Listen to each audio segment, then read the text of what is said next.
সৌরভ, ভালো আছে ভাই? কি ভালো আছো? আমার ভালোর কথা ছাড়ো, দাদা কোথায় গো?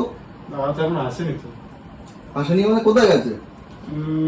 এখনো তো আসেনি, হয়তো বাড়িতে আছে হয়তো। কখন আসবে? 5-7 মিনিট। ঠিক আছে, আমি তাহলে 5 মিনিট ঘুরে আসছি। আচ্ছা। কথা আছে গো। দাদা, দাদা আমার একটা কথা শুনেন, আমার খুব দরকার, আমি বুঝতে পারছি না দাদা, সেই সময় আমার হাতে নেই। আমার কথা শুনেন দাদা, আমার একটা মুখ থেকে একটু কথা তো বলেন, আমার কথাটা শুনেন। বলো। আমার আমার আমাকে দেখে কি মনে হচ্ছে, কি মনে হচ্ছে? বাড়ির বউ, ফ্যামিলি সবাই সবাই আমাকে পাগল বলছে দাদা, এই চুল এই দাড়ির জন্য। বলছে গরমে তুই থাকিস কি করে? আমার বউয়ের সঙ্গে 10-12 দিন ধরে বিরাট ঝামেলা দাদা, অশান্তি হচ্ছে এই চুল কাটা আর এই দাড়ি কাটা নিয়ে। প্লিজ দাদা, রিকোয়েস্ট, আমাকে এই মুহূর্তেই কেটে দিতে হবে দাদা, কোনো উপায় নেই। আমি অনেক আজকে প্রতিদিন ছুটি পাই না, আজকে দাদা ছুটি পেয়েছি, আমাকে তো অবশ্য দেব তোমাকে। এই কাটিংটা 50% হয়ে গেছে দাদা। 50% হয়েছে কি 100% হয়েছে ওটা বিষয় না দাদা, বিষয়টা হলো আপনি কি চান আমার বউয়ের সঙ্গে আমার ছাড়াছাড়ি হোক? কখনোই না। বাড়িতে তেমন সমস্যা দাদা, বউ হুমকি দিচ্ছে, হুমকি। আপনি বুঝবেন না দাদা, আপনি দাদা, আপনি আগে কোনোদিন আপনাকে রিকোয়েস্ট করেছি দাদা? আমি রিকোয়েস্ট করেছি, আজকে খুব সমস্যা, জ্বালায় পড়ে আছি দাদা, জ্বালায়, চুল আর দাড়ি নিয়ে জ্বালায় পড়ে আছি। বাড়িতে খুব সমস্যার মধ্যে রয়েছে, চুল আর দাড়ি নিয়ে সমস্যা। এই কাটিংটা করেই তোমাকে দিচ্ছি। দাদা, দাদা আমি কথা বলি, ওরা বোতামটা একটু ধরো ভাই। দাদা তুমি কি বিবাহিত না অবিবাহিত? অবিবাহিত। অবিবাহিত? তাহলে দাদা তুমি কি করে বুঝবে আমার বিবাহিত পুরুষদের কি জ্বালা? এই চুল আর দাড়ি নিয়ে বাড়িতে খুব সমস্যার মধ্যে আছি দাদা, প্লিজ দাদা রিকোয়েস্ট করছি আমি। আমার তো বপুদা কেটে দেবে বললো তোমাকে, দাঁড়াও আমারটা কেটে নি। দাদা আমি সব বুঝতে পারছি, আমার হাতে সেই, আমি তো বলবো দাদা 2-5 মিনিট 10 মিনিট সেই সময়টুকু আমার হাতে নেই। আজকের মতো রিকোয়েস্ট জল খাও, এই এসি চালিয়ে দিলে একটু বসো। দাদা আমার জল খাওয়া, এসি হাওয়া, সকাল দিয়ে ভাত খেতে পারিনি, খাবার চাইনি, জল আর এসি কে কি করবো? জীবন বাঁচবে?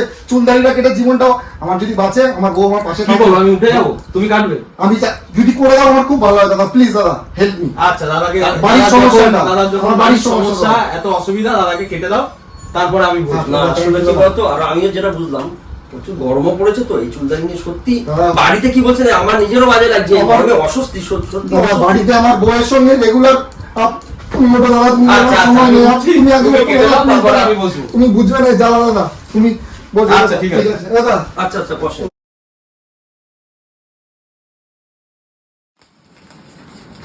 উঁচু করে ওটা।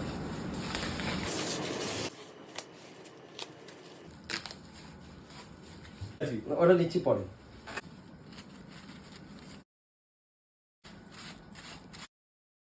হেয়ারকাটটা কি টাইপের করবো?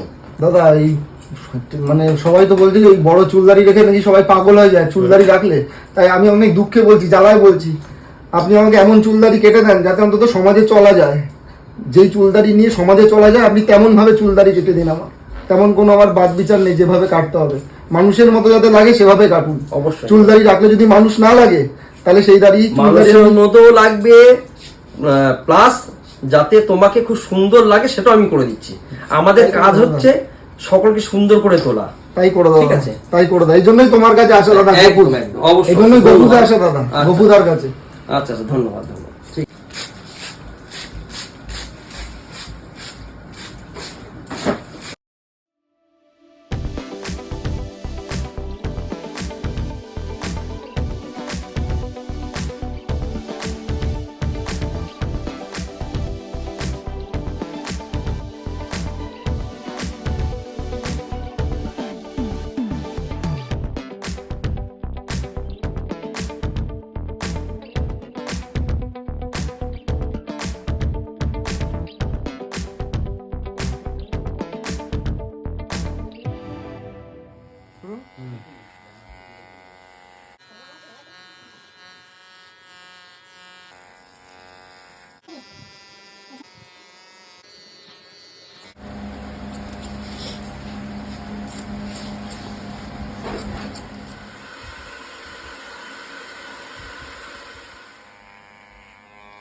বউ ফোন করেছে, দাঁড়াও। হ্যাঁ বউ বলো।